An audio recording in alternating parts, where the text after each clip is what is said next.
Kwa majina naitwa Abdulmalik Mfugaji. Mimi ni mkulima kutoka Kasarani pande ya Santon. Na ukiangalia nyuma yangu nimefuga kuku za broiler ambazo zinajulikana kama kuku za nyama. Tangu zikuje kuna process ambazo lazima zipitie kuanzia siku ya kwanza mpaka siku ya 21 kama vile mliambiwa hapo awali. Tunafaa kuzipatia kwanza maji. Hii maji inaisaidia sana sana kwenye digestive system yake ambayo inaitayarisha kupokea chakula ambayo inaitwa starter crumbs. Sasa kuanzia tarehe ya kwanza mpaka tarehe 21 kwanza unazipatia chakula ambayo inaitwa starter crumbs ambazo inaisaidia kwa huo muda. Na kwa kuku moja unafaa kufanyia hesabu ya kilo moja. Huo muda mrefu.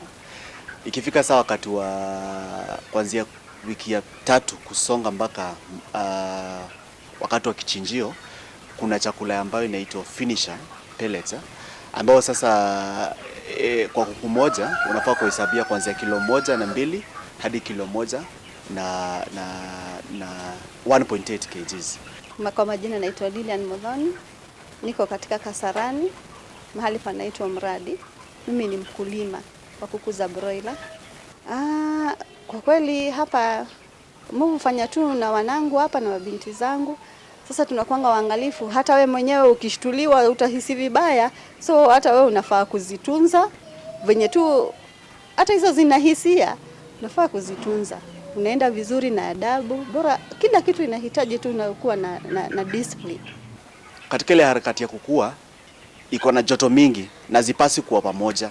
So zinapatiana joto, unakuta kuku yako imekufa kwa ajili ya hiyo joto.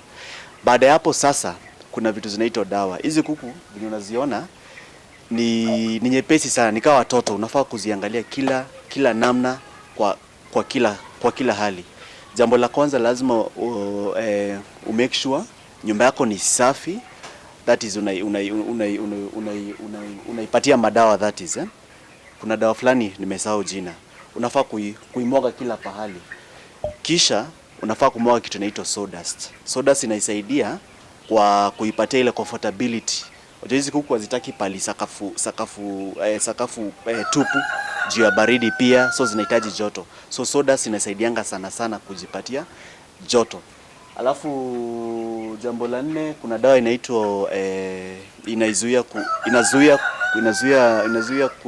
kwa ugonjwa fulani inaitwa gumboro ama kwa lugha ya Kiingereza ni fowl pox. So hiyo kuna dawa ambayo unaipatia, sikumbuki jina vizuri, lakini ugonjwa yenye inaizuia inaitwa fowl pox. Sana zinapatanga hizi kuku.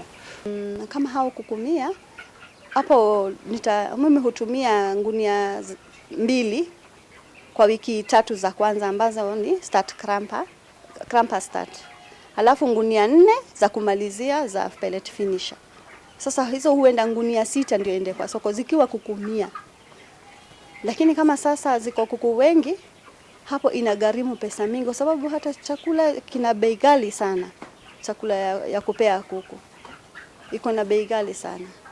Ukijipanga vizuri, bora uwe tu na management, unaamka mapema, unachukua vyombo vya kuku, unaviosha, unajaza maji, unaweka vyakula, unaangalia matandiko kama imekuwa baridi ama zimeharibu na kinyesi, unaacha umetandika. Sasa hiyo masaa mengine utafanya kazi zako. Rudi wewe ukikaa baada ya masaa 2 unakuja tu unaangalia kama zinaendelea vyema. Ikiwa na kilo inaenda kwa wiki 6 hivi ambapo inafika. Ikiwa hai inakuwa kilo 2. Halafu ikiwa imechinjwa inakuwa kilo 3.5. Kilo 1 samahani, kilo 1 na gramu 300 hivyo ikiwa ndogo sana. Na wakati mwingine ni kubwa inakuwa hata kilo 1 na gramu 400, 500, 600 hadi 700. Sasa kwa hiyo kwa bei ya jumla nauza na 350 kwa bei ya jumla kwa kila kilo. 350 kuku mmoja. Changamoto ni wakati kuna watu ni tofauti, kuna wengine ambao hawana pesa nyingi. Wakati mwapelekea kuku, wengine hawakulipi hapo wanakuelezea ngoje wiki moja. Na saa zingine kuna kuku zingine pia umeleta huko kwa nini, kwa ukulima, unataka kuzilisha. Wakati customer saa nyingine amekuweka hajakulipa pesa, hapo unahisi umefinyika sana. Lakini kama ingekuwa tu soko unapeleka ukipata malipo yako hapo, hata mkulima hata hisi amefinyika. Kitu yenye naweza mueleza mkulima ambaye anataka kuanza ama mwenye ameanza sasa hivi ni ujikubali, ujiamini. Hakuna kitu ngumu kwa mwanadamu. Unajiamini na unadea tu, utaendelea vizuri. Hakuna kitu ngumu kwa mwanadamu kabisa.